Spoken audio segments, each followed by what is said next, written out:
حمد و صلات کے بعد نہایت ہی واجب الاحترام معزز و مکرم سامعین و حاضرین اکرام، اللہ رب العزت کا لا تعداد بار شکر ہے جس کی توفیق سے ہم سب نماز جمعہ کے لیے حاضر ہیں۔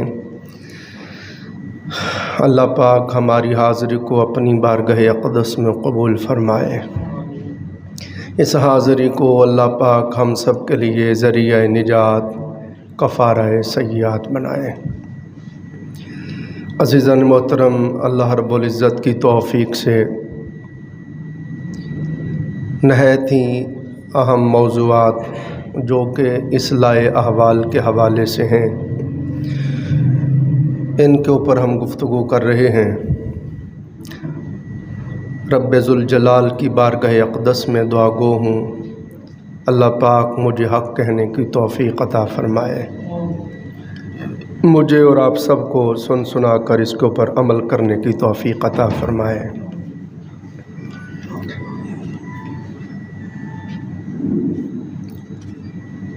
تاجدار کائنات، فخر موجودات، احمد مجتبیٰ محمد مصطفیٰ صلی اللہ علیہ وآلہ وسلم نے ارشاد فرمایا آقا علیہ السلام نے، بندہ محروم کر دیا جاتا ہے ماشاءاللہ رزق سے جب وہ گناہ کرتا ہے۔ گناہوں کے سبب سے وہ گناہ جو اختیار کرتا ہے، گناہوں کے باعث آقا علیہ السلام نے فرمایا اس کو محروم کر دیا جاتا ہے۔ اور محبوب سبحانی، قطب ربانی، شہباز لامکانی، قندیل نورانی، حضرت شیخ عبدالقادر جیلانی الحسنی والحسینی رضی اللہ تعالیٰ عنہ، آپ سرکار نے بھی فرمایا جب برائیاں غالب آ جاتی ہیں، بندہ بہت کثرت کے ساتھ گناہ کرتا ہے اور پرواہ نہیں کرتا اور گناہ پہ گناہ کرتا جاتا ہے، گناہ پہ گناہ کرتا جاتا ہے، تو حضور غوث پاک فرماتے ہیں اس کو پھر شقی بنا دیا جاتا ہے، پھر وہ بدبخت بدنصیب بنا دیا جاتا ہے۔ جب کوئی شخص شقی اور بدبخت ہو جاتا ہے دوستو، پھر وہ ناکام و نامراد ہو جاتا ہے، ہر کام میں اس کو ناکامی ہوتی ہے، ہر مقصد میں وہ محروم رہتا ہے۔ یہ میں اب اس کو پڑھ رہا ہوں، میں سارا دن اور رات کتابوں کو پڑھتا ہوں، اولیاء و صالحین کی صحبت میں رہتا ہوں، میری خود اپنی تربیت ہوتی ہے، تو آپ کی خدمت میں بھی عرض کرتا ہوں اس کو محبت سے سنیں، گھر والوں کو سنائیں، دوستوں کو سنائیں، خود بار بار سنیں، اس سے ہمارے حال کی اصلاح ہو گئی۔ تو آپ غور کریں کتنی بڑی بات بتائی حضور غوث پاک رضی اللہ تعالیٰ عنہ نے۔ جب ہمارے کام نہیں ہوتے، ہر کام میں ہمیں ناکامی ہوتی ہے، ہر کام میں ہمیں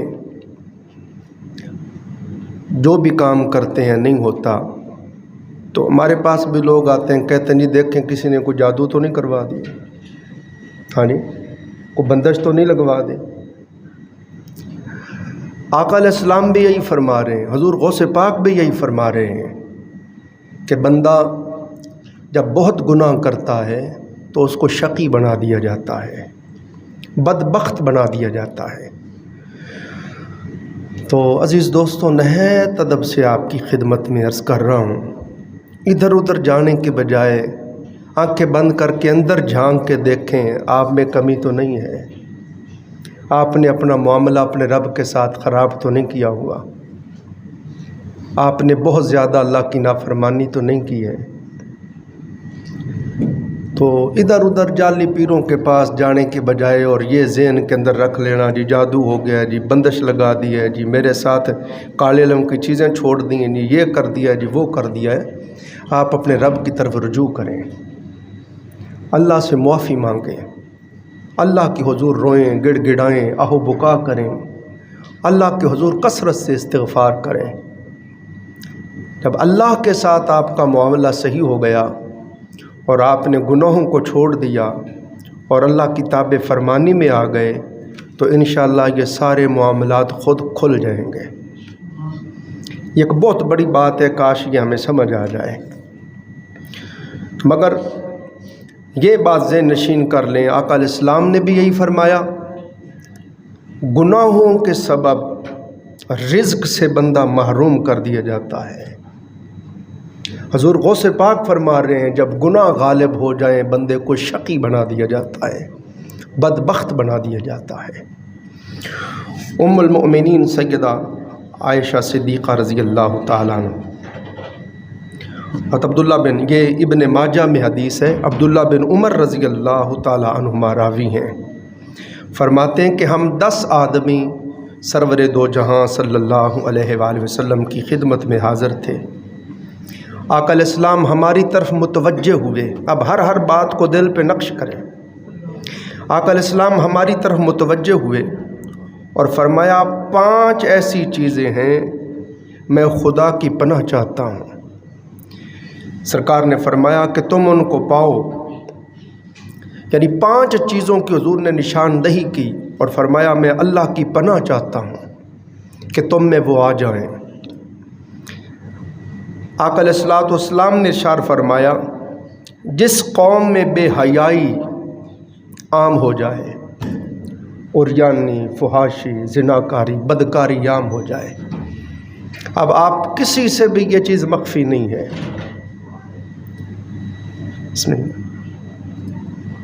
کسی بندے سے بھی مخفی نہیں ہے کس قدر عریانی، فحاشی، ہاں جی،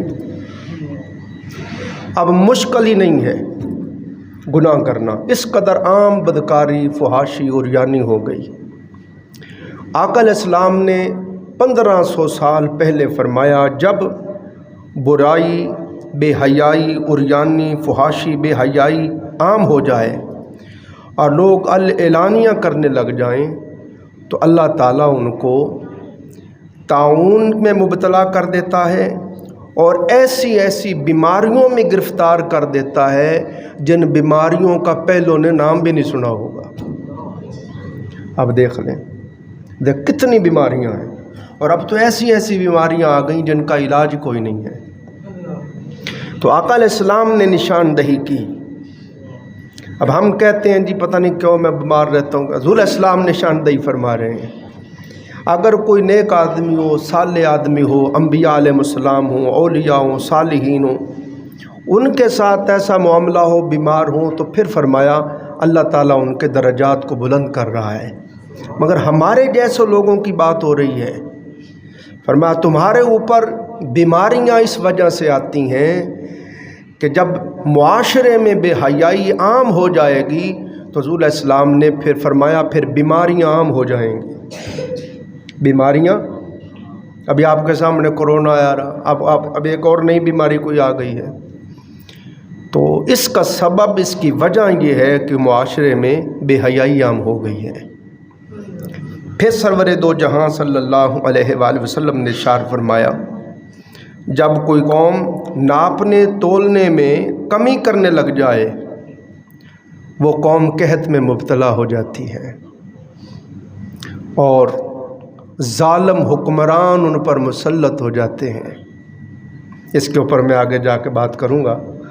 ہاں جی، ظالم حکمران فرمایا ان کے اوپر مسلط ہو جاتے ہیں اور قحط میں مبتلا ہو جاتی ہے جب کوئی قوم ناپ تول میں کمی کرتی ہے۔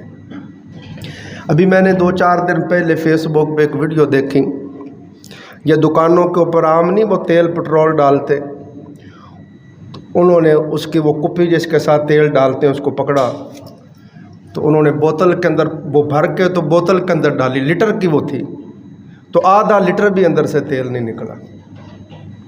اس کپی کے اندر اس نے چھوٹا سا اور کپی ڈالی ہوئی تھی، پھر انہوں نے آدھے لیٹر والی کو دیکھا تو اس میں سے آدھا لیٹر بھی نہیں نکلا، آدھے سے بھی آدھا نکلا۔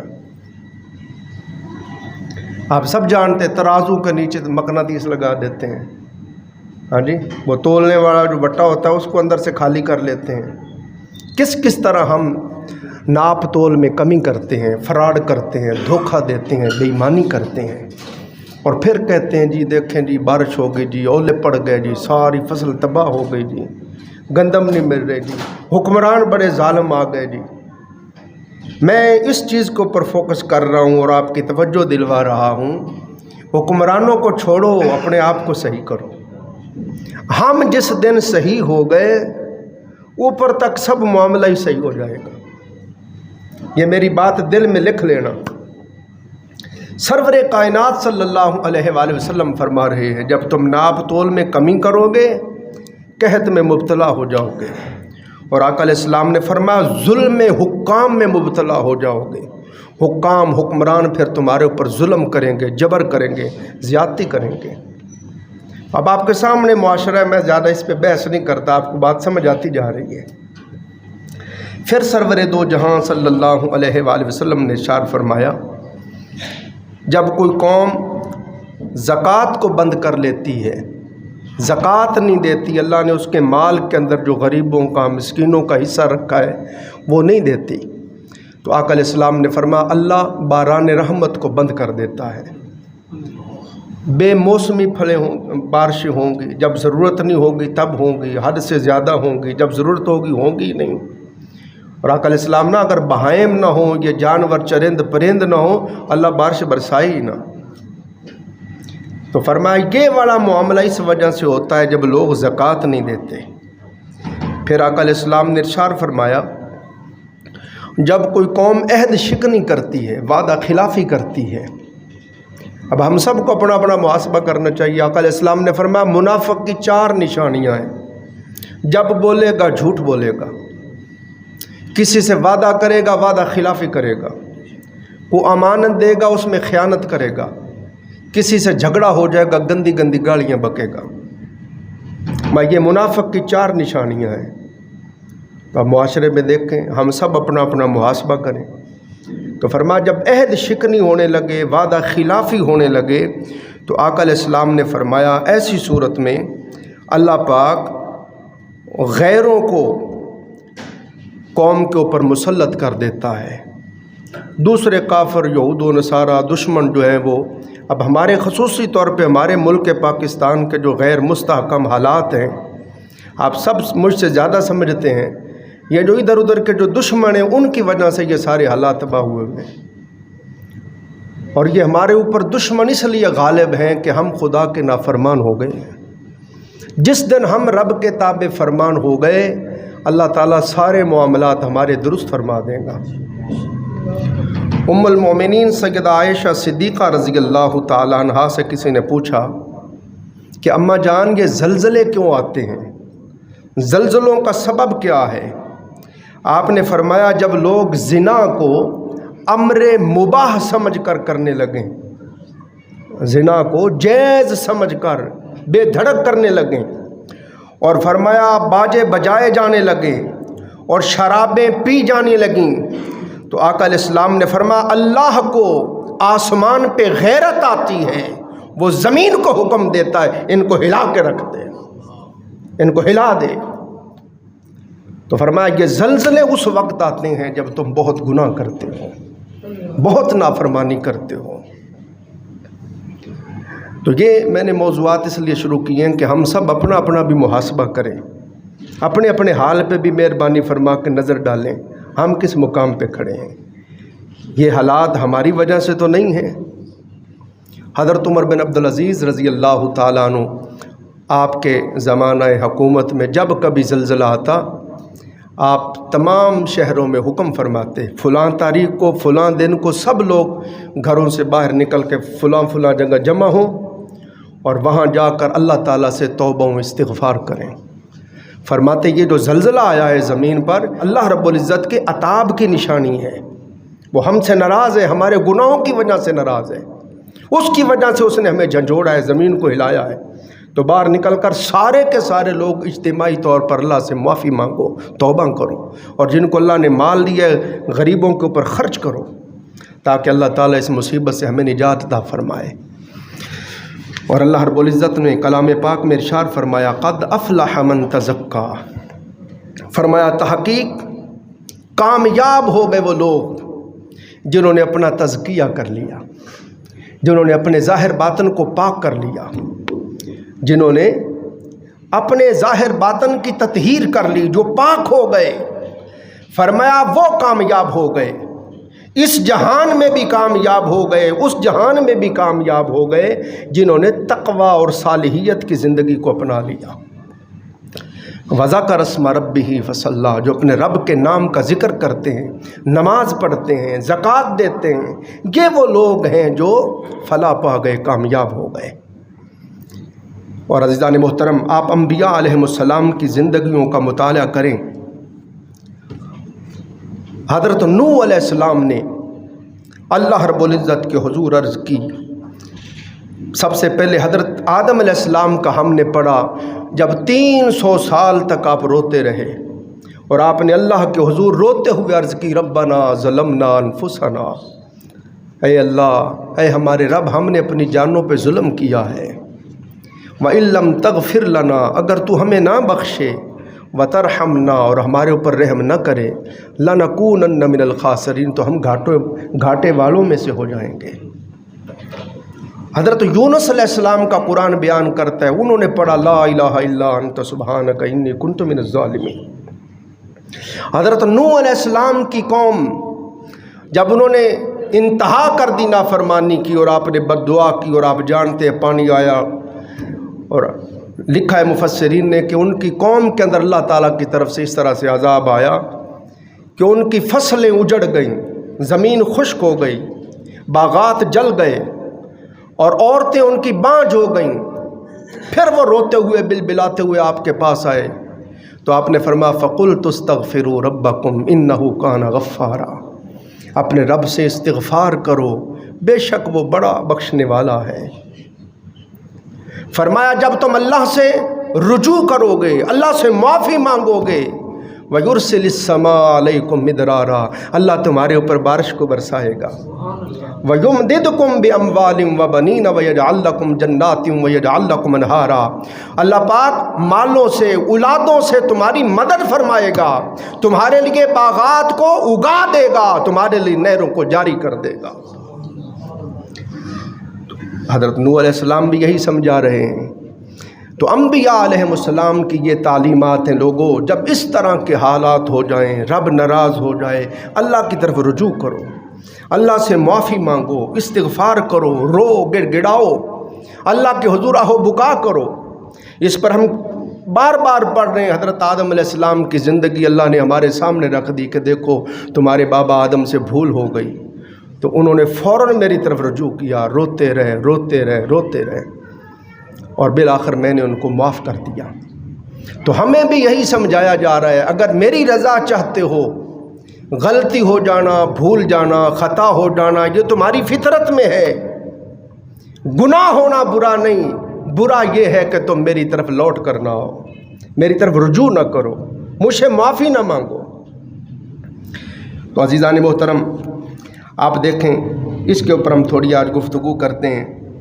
ہم سب یہی کہتے ہیں کہ جی ہمارے اوپر یہ جو عذاب آ رہے ہیں، ہمارے اوپر یہ جو مشکلات آ رہی ہیں، یہ جو پریشانیاں، ہم کہتے ہیں نا یہ جی ظالم حکمران ہمارے اوپر مسلط ہو گئے، ان کو گالیاں دیتے ہیں، برا بھلا کہتے ہیں۔ ایک جہت یہ ہے، میں آپ کی نشاندہی کروا رہا ہوں، میں کہتا ہوں کہ ہمارے اوپر یہ ظالم حکمران بھی اس لیے مسلط ہیں کہ ہم نافرمان ہو گئے ہیں۔ تھوڑا آپ کو میں مشاہدہ کرواتا ہوں، توجہ کریں۔ کیا ہم دودھ میں پانی نہیں ملا رہے؟ 250 روپے کلو دودھ بیچ رہے ہیں لوگ، مگر پھر بھی یقین سے نہیں کہہ سکتے یہ خالص ہے۔ شیرہ ڈال کے شہد بنایا جا رہا ہے، کسی دکان سے آپ شہد لے لیں، آپ 100% نہیں کہہ سکتے یہ خالص ہے۔ بات سمجھ رہے ہیں؟ چینی ڈال کے شہد بنا کے بیچ رہے ہیں ہم، ہلدی کے اندر مصنوعی رنگ ڈال رہے ہیں ہم، سرخ مرچ کے اندر کلر اور اینٹوں کے بورے ڈال رہے ہیں ہم، کالی مرچ میں گھوڑے کا دانہ اور پپیتے کے بیج ڈال رہے ہیں ہم،